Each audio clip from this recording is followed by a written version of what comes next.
Okay, let's dive right in and unpack the incredible practical wisdom found in today's source material. We're looking at an analysis of an ancient text that takes a proverb you've probably heard a million times and applies it directly to the reality of our modern lives. Specifically, it forces us to look hard at the people we actually choose to surround ourselves with.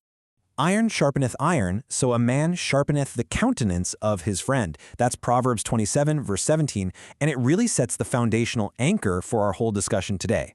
Now, we've likely all heard this saying tossed around, right? But the author urges us to stop, look past the beautiful poetry of it, and examine the actual, tangible mechanics of what it literally means for iron to sharpen iron.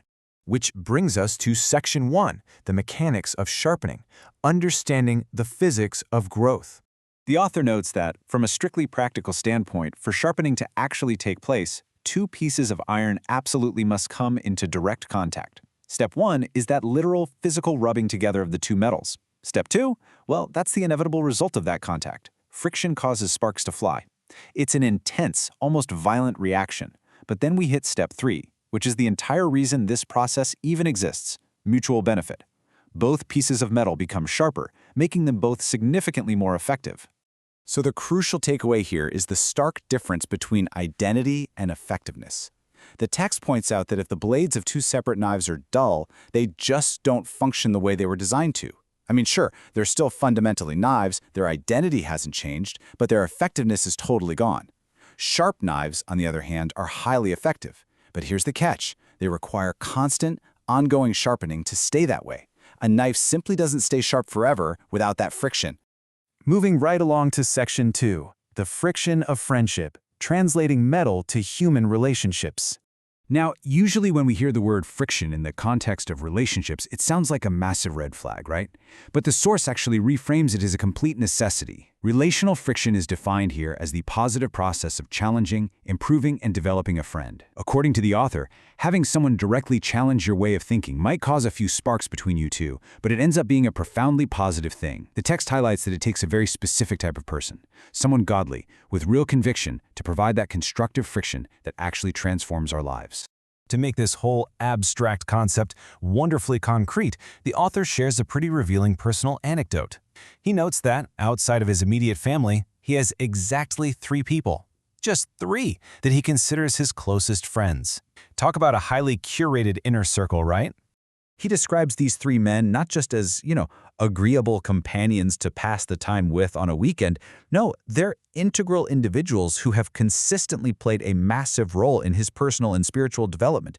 They've challenged him, they've pushed him, and they've comforted him.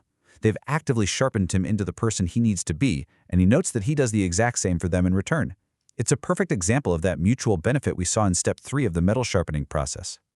But listen, this dynamic requires a genuine willingness to engage in some uncomfortable pushback. As the author points out, none of these 3 friends have ever shied away from offering a bit of constructive criticism. They bring ideas from entirely different points of view, and that actually forces him to rethink his own positions. Because true friendship, at least according to this source material, is definitely not an echo chamber where everyone just nods and agrees with you. Let's dive into Section 3, evaluating your inner circle. Are your friends making you sharper? The author lays out a very specific 4-part checklist for us to evaluate our own relationships. Think about it. Are your close friends sharpening you spiritually, mentally, physically, emotionally? The text issues a really strong challenge here. If the people you consider close to you aren't positively affecting you in these 4 distinct areas, well, you need to step back and seriously ask yourself if they're the kind of people you truly want to have in your life. Ultimately, the source urges us to actively seek out that specific person. You need to find that iron who truly sharpens iron. You're looking for a true friend who will walk with you through all of life's messy troubles, but who possesses these 2 vital, simultaneous traits. They absolutely must be steadfastly honest enough to provide that friction, but they also have to be genuinely kind. So, I'll leave you with this final, provocative thought to wrap up our analysis today. Do a brutally honest audit of your circle and ask yourself, who is your iron? Ultimately, are your friends making you sharper, or are they just leaving you duller? Keep seeking out that positive friction in your life, and I'll catch you next time.